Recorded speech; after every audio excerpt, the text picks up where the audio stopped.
Hello everyone, welcome to विद्यार्थी tutorials के इस ऑनलाइन प्लेटफॉर्म पे आप सभी का स्वागत है। देखिए, ये हमारा फर्स्ट चैप्टर का लास्ट वीडियो रहेगा, जिसमें अपन जो फर्स्ट चैप्टर में जो एंड में अब जो क्वेश्चन आंसर रह गए हैं, जो चाहे थोड़े बहुत बीच वाले रहे हों या पीछे वाले रहे हों, उसको अपन कवर अप करेंगे और इसके साथ ही फर्स्ट चैप्टर को अपन खत्म कर देंगे। ठीक है। फर्स्ट चैप्टर के अंदर सबसे पहले वाले इस वीडियोज़ के अंदर अपन ने उसके बारे में कुछ जो इंपॉर्टेंट पॉइंट्स थे अपन ने देखे थे, अच्छे से देखे थे। हर वीडियो में उसको बार बार रिवाइज किया था। अब तो आधे से ज़्यादा बच्चों को जिन्होंने ध्यान से देखा था उनको शायद याद भी हो गए हो। उसके बाद अपने लास्ट वाली वीडियो के अंदर क्या देखा था, लास्ट वाली वीडियो के अंदर अपने देखा था बीच वाले क्वेश्चन आंसर्स और थोड़े बहुत जो टॉपिक रह गए थे। आज अपन बच्चे भी बीच वाले क्वेश्चन आंसर देखेंगे और साथ में अपन चैप्टर के एंड वाले जो है ना, जितने भी जो प्रश्न उत्तर है वो भी अपन देखेंगे। चलिए शुरू करते हैं। देखिए, आपका जो लास्ट क्वेश्चन जो था उसके बाद का क्वेश्चन है आपके निम्नलिखित तापमान को सेल्सियस में बदलिए। इसका मतलब क्या है, आपको कुछ तापमान दिया हुआ है। इससे पहले तापमान दिया हुआ है आपको 300 के, और दूसरा तापमान दिया हुआ है बेटा आपको 573 के। ठीक है, इसको आपको सेल्सियस में बदलना है। तो इससे पहले कुछ आप चीज़ समझ लो। देखो, तापमान को हम अलग अलग पैमानों में नापते हैं। तापमान को अपन अलग अलग पैमानों में नापते हैं। जैसे कि नॉर्मली अपन जो नापते हैं वो नापते हैं डिग्री सेल्सियस में, कि हाँ भाई आज का इसका जो दिन है उसका तापमान इतना रहा, रात का तापमान इतना रहा, 4 डिग्री, 5 डिग्री, 6 डिग्री, 7, 8, 10, 12, 25 जो होता है वो डिग्री सेल्सियस में होता है। उसके अलावा एक और होता है, वो होता है फ़ारेनहाइट। तीसरा एक और होता है जो आज तक आपने 9th क्लास तक नहीं पढ़ा था, वो है आपका केल्विन। क्या होता है बेटा आपके? केल्विन। ठीक है, ये केल्विन जो है अधिकतर ये जितनी भी जो आपके प्रयोगशालाएं होती है, लेबोरेटरीज होती है, उनमें केल्विन जो है साइंटिस्ट वगैरह, वैज्ञानिक वगैरह इसको ही उपयोग में लेते हैं। ठीक है। इसमें एक बात और बताता हूँ मैं आपको कि केल्विन कभी भी नेगेटिव में नहीं जाता। जैसे आप बोल सकते हो कि आज का तापमान -2 डिग्री रहा था, 3 डिग्री रहा था। फ़ारेनहाइट में और केल्विन सेल्सियस दोनों में हो सकता है, लेकिन केल्विन कभी भी नेगेटिव में नहीं जाता। ऐसा नहीं बोल सकते आप कि -4 केल्विन, के मतलब केल्विन कभी नहीं हो सकता। इसका सबसे लोएस्ट जो टेम्परेचर होता है वो 0 केल्विन होता है। ठीक है। क्यों? क्योंकि अभी तक 0 केल्विन तक ही पहुंचना बहुत मुश्किल है, तो इससे नीचे जाना तो और भी मुश्किल होगा। ठीक है।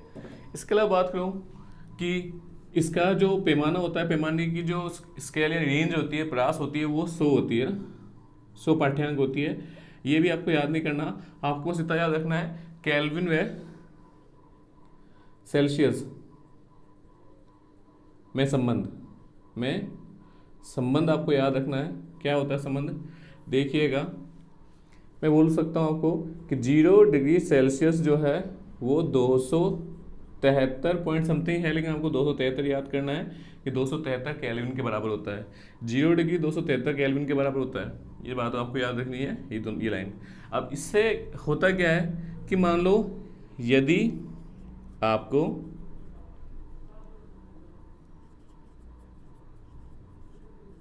क्या करना है, डिग्री सेल्सियस से के में बदलना है, के यानी कि केल्विन में बदलना है,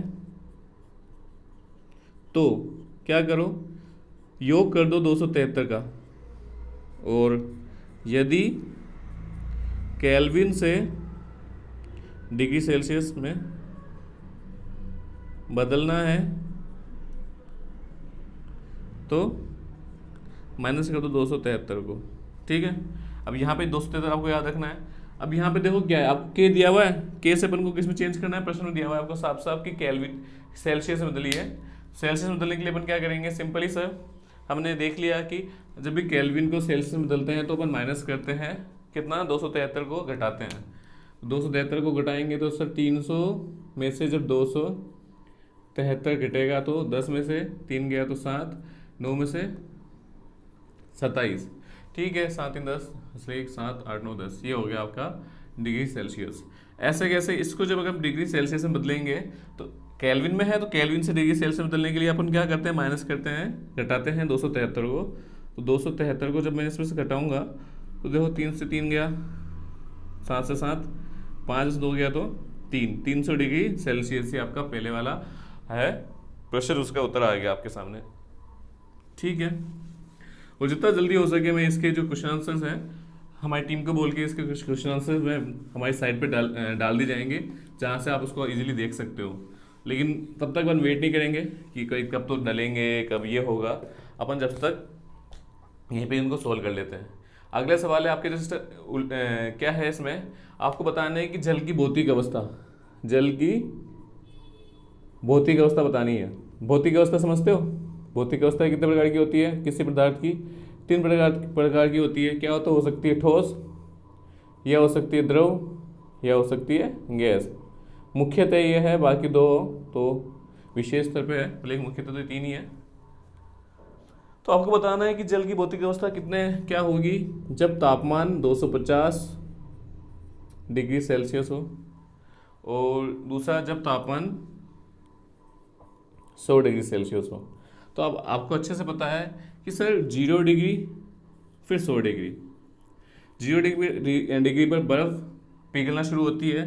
बर्फ़ पिघलना शुरू होती है, इसका मतलब सर 0 डिग्री से नीचे तो क्या है? ठोस बर्फ़ है। 0 से लेकर 100 के बीच में क्या है?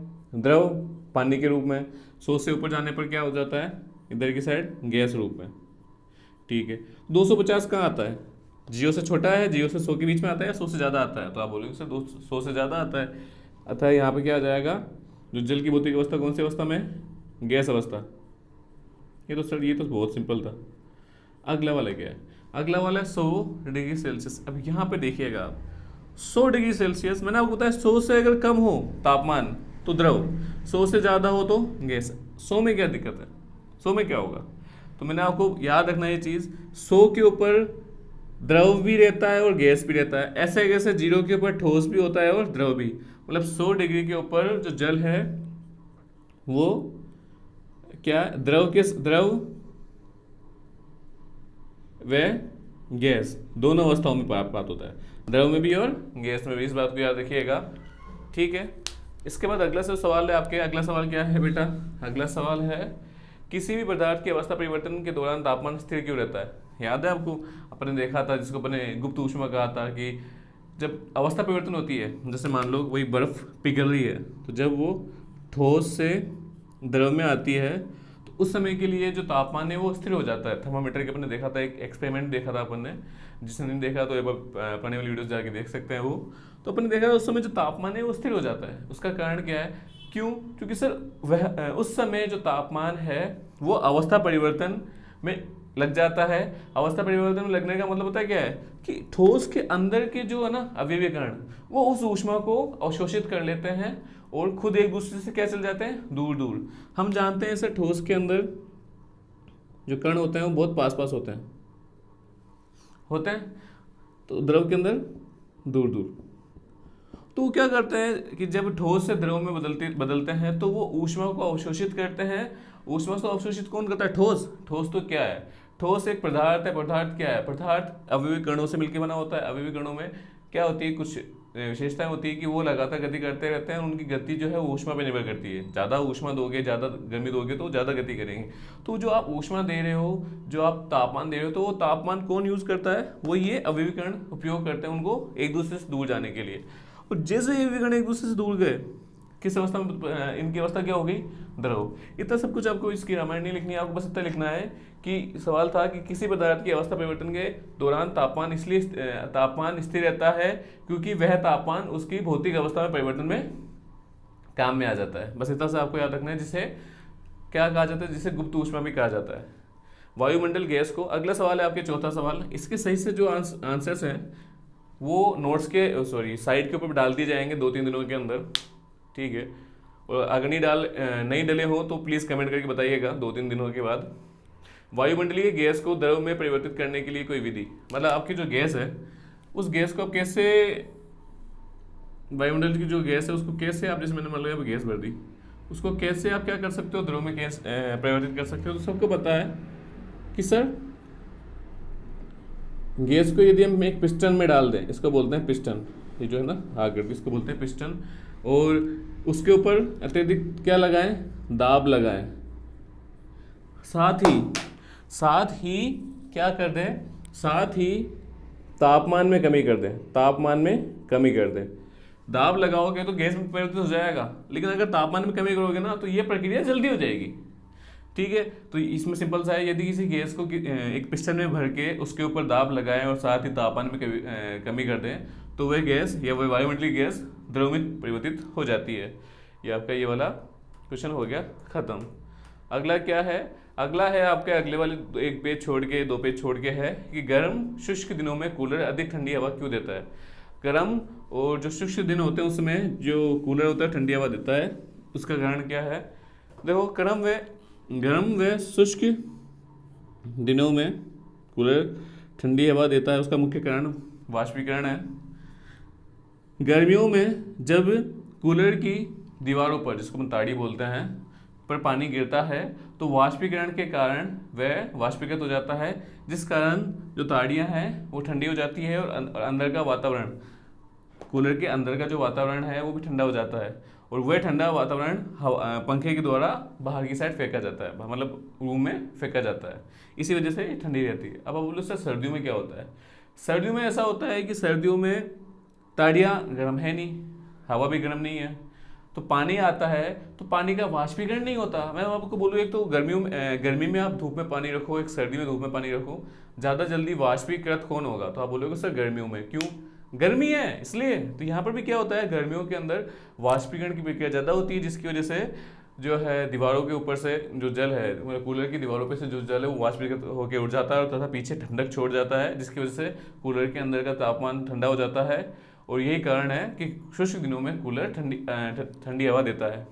अगला है आपके कि गर्मियों में घड़े का पानी, गर्मियों में जो घड़े का पानी होता है वो क्या करता है, वो ठंडा रहता है। इसका कारण क्या है कि गर्मियों में घड़े का जल ठंडा क्यों होता है, सिंपल सा कारण है। देखो गर्मियों की बात हटाओ, पहले अपन देखते हैं घड़ा। घड़ा जो है वो मिट्टी से मिलकर बना होता है, मिट्टी का बना होता है। तो मिट्टी के घड़े के अंदर क्या होता है, पानी जो है वो उस मिट्टी के द्वारा, इस जो इसकी मिट्टी है ना, उस मिट्टी के द्वारा होते होते इस सतह तक, भारी सतह तक आ जाते हैं, भारी सतह तक आ जाते हैं। अब इस सतह तक आने से क्या होता है, जैसे इस सतह पे आते हैं बाहर की, ये क्या चाहते हैं, जो ये सतह, जो पानी की बूंदें, जो अंदर वाला जो जल था वो इस मिट्टी से रीझते रीझते धीरे धीरे यहाँ तक आ गया, बाहर तक आ गया। वो क्या चाहता है, वाष्पीकरण होना, उसका वाष्पीकरण चाहता है। अब वाष्पीकरण के लिए उसको क्या चाहिए, उसको चाहिए ऊष्मा। वो ऊष्मा कहाँ से लेता है, वो ऊष्मा लेता है इस मटके के अंदर के जल से। अंदर का जल गर्म होता है तो उस जल से ऊष्मा लेकर खुद क्या हो जाता है, मटके की दीवारों पर उपस्थित जो जल है वो वाष्पीकृत हो जाता है। अब ऊष्मा लेने के कारण अंदर के जो जल है वो क्या हो जाता है, ठंडा हो जाता है। याद है मैंने आपको बताया ना, वाष्पीकरण के कारण ठंडा क्यों होती है, शीतलता क्यों आती है, उसका कारण ये था कि जब जल वाष्पीकृत होता है तो पीछे जो है ना वातावरण, उसमें से ऊष्मा लेता है, ऊष्मा लेने के कारण पीछे का वातावरण ठंडा हो जाता है। वही सिद्धांत यहाँ पर है। आप बोलोगे सर ऐसे जुड़ी थोड़ा है, मटका है इसलिए ठंडा होता होगा। चलो इसकी जगह मैं स्टील का एक मटका ले लेता हूँ जो धूप में रखा है, वही जगह रखा है जहाँ पर ये वाला मटका रखा है, तो क्या वो ठंडा पानी देगा, नहीं। क्यों, जितनी हवा इस पर लग रही होती है उतनी हवा तो इस पर भी लग रही है। हवा की बात अगर आप कर रहे हो कि सर हवा की वजह से ठंडा होता है, कि जो हवा बह रही है उस हवा की वजह से ठंडा हो रहा है, तो जितनी हवा इस पर लग रही होती है उतनी हवा इस पर लग रही है। चलो आप मान लेते हो सर, ये तो आपने स्टील का लिया, स्टील तो एक वो है, मेटर है, धातु है, इसलिए हो सकता है। चलो इसकी जगह मैं प्लास्टिक का ले लेता हूँ। प्लास्टिक तो गर्म नहीं रहता ना ज़्यादा, प्लास्टिक भी लूँगा तब भी वो ठंडा होगा क्या, नहीं। क्यों, क्योंकि प्लास्टिक के अंदर भी जो पानी है वो बाहर नहीं जा पाता ना, क्योंकि प्लास्टिक के अंदर प्लास्टिक जो है उसकी दीवारों पे से पानी बाहर नहीं जा सकता। जबकि यहाँ पर क्या है, मिट्टी है, मिट्टी के अंदर बहुत छोटे छोटे छोटे छोटे रिक्त स्थान होते हैं, जगह होती है जहाँ से जल रीझते रीझते बाहर तक जाता है, बाहर की दीवार तक, और फिर उसका वाष्पीकरण हो जाता है। वाष्पीकरण के कारण वो तो वाष्पीकृत हो जाता है और पीछे अंदर जो जल है वो शीतल हो जाता है। याद रखिएगा ये।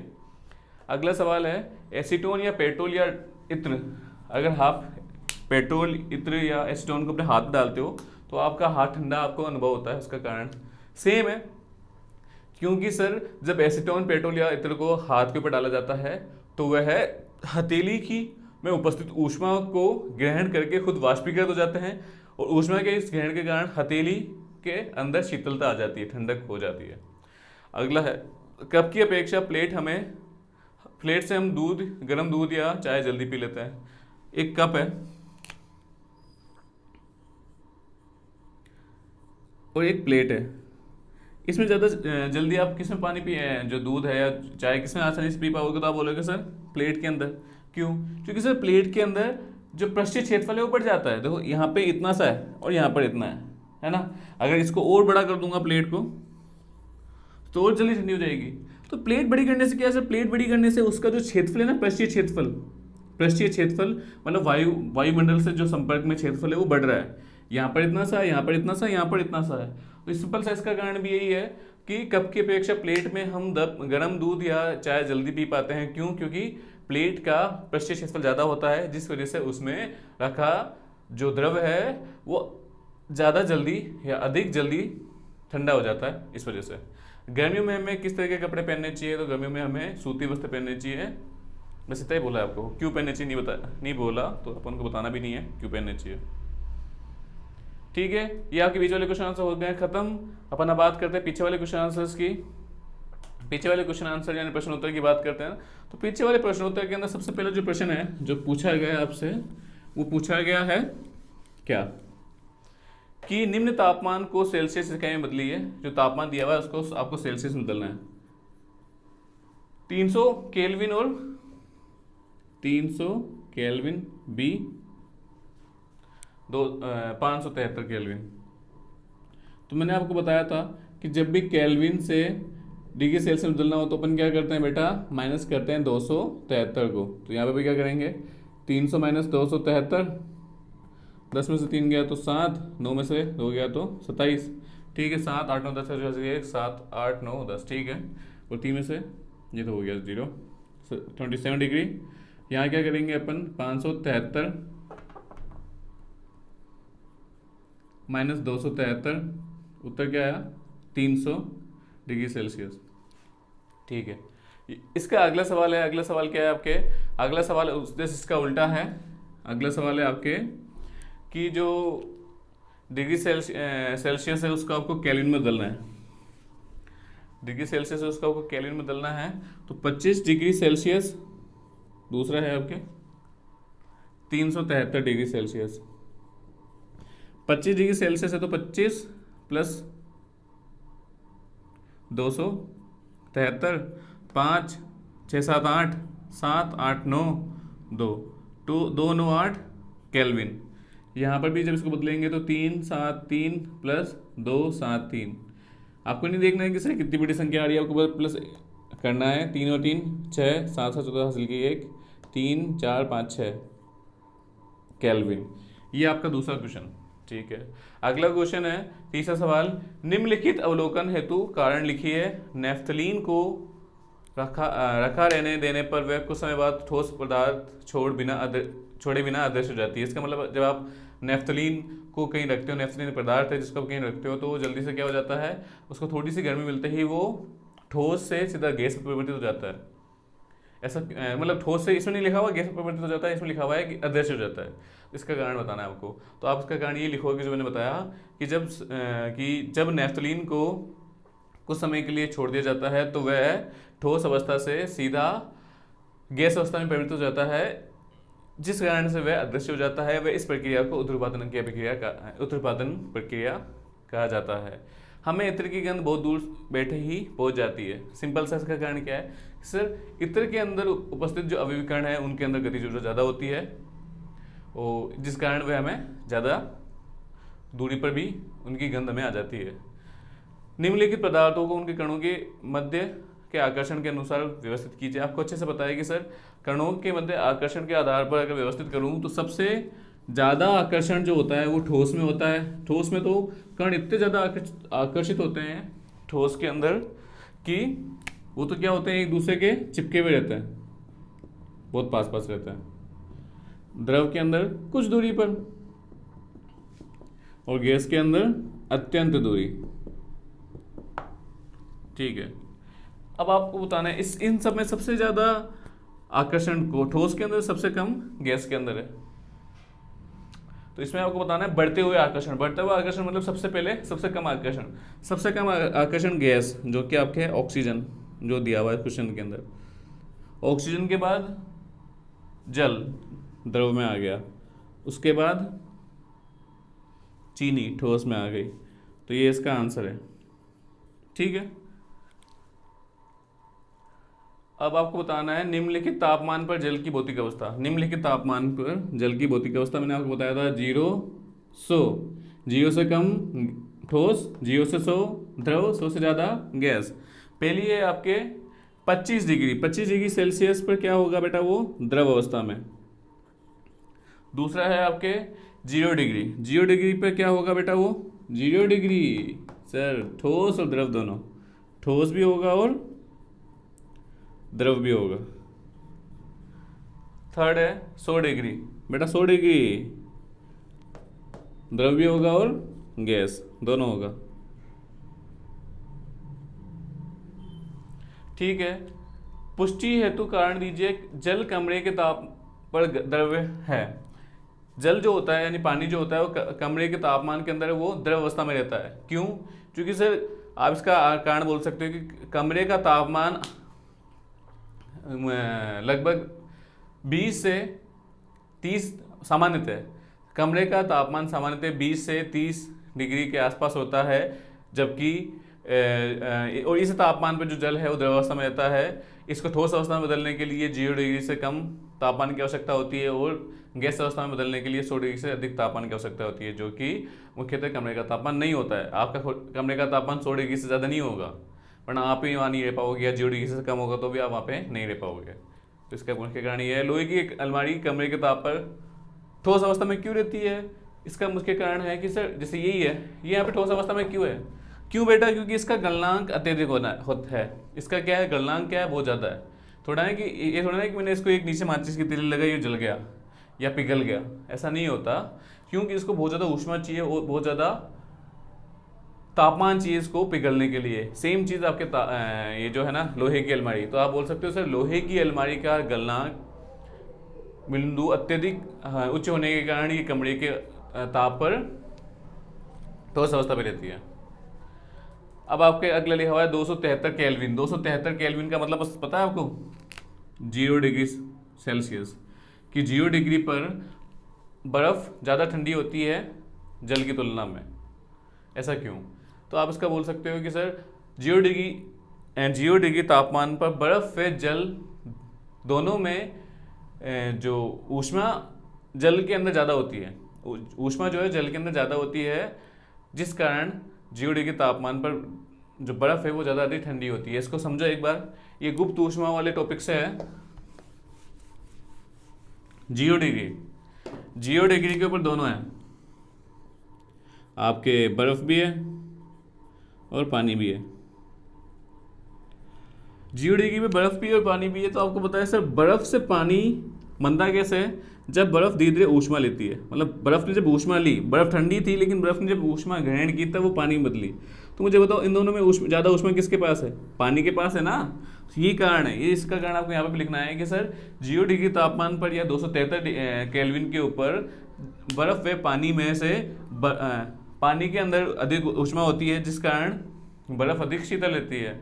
और इसका उल्टा होगा, इसका उल्टा मैं आपसे बोलूँ कि 100 डिग्री तापमान, जो अगला सवाल है वो कि 100 डिग्री तापमान पर जल और जलवाष्प, जल और भाप, 100 डिग्री तापमान पर जल और भाप, ज़्यादा खतरनाक क्या है? वही है, पता इन दोनों में ज़्यादा ऊष्मा किसके पास है? सर जल से भाप बना, तो जल कब भाप बना? जब जल ने ऊष्मा ग्रहण की, जल ने ऊष्मा ग्रहण करके भाप बना, मतलब भाप में क्या है? अधिक ऊष्मा है। जल में कम ऊष्मा है, इसमें अधिक ऊष्मा है। तो ये आप ये कारण लिखोगे कि 100 डिग्री तापमान पर जल और भाप दोनों में भाप के अंदर अधिक ऊष्मा होती है, जिस कारण 100 डिग्री तापमान पर जो भाप है वो अधिक हानिकारक होती है जल की तुलना पर। इसका मतलब है आप अगर 100 डिग्री तापमान पर एक तो जल है और दूसरा भाप, तो आपके शरीर को ज़्यादा नुकसान कौन पहुँचाएगी? भाप। क्यों? क्योंकि भाप के अंदर ज़्यादा तापमान है, ज़्यादा ऊष्मा है। ठीक है, ये आपका 8वां हो गया। 9वां क्या है बेटा आपके? 9वां बहुत ही सिंपल है आपके। 9वां आपको खुद को करना है। एक टेबल बनी हुई है कि ठोस से द्रव ऊपर उस प्रक्रिया को क्या कहते हैं? द्रव से ठोस में बदलने की प्रक्रिया को क्या कहते हैं? द्रव से गैस, गैस से द्रव, ठोस से सीधा गैस और गैस से सीधा ठोस। इस पूरी प्रक्रिया को क्या कहते हैं ये आपको बताना है।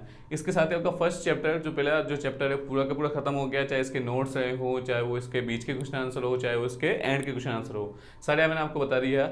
अगर आपको वीडियो अच्छा लगा है तो प्लीज़ कमेंट करके बताएं, अपने दोस्तों के साथ शेयर करें, आपका कोई दोस्त है या दुश्मन जो भी है सबके साथ इसको शेयर करें और सपोर्ट करें हमें। धन्यवाद दोस्तों।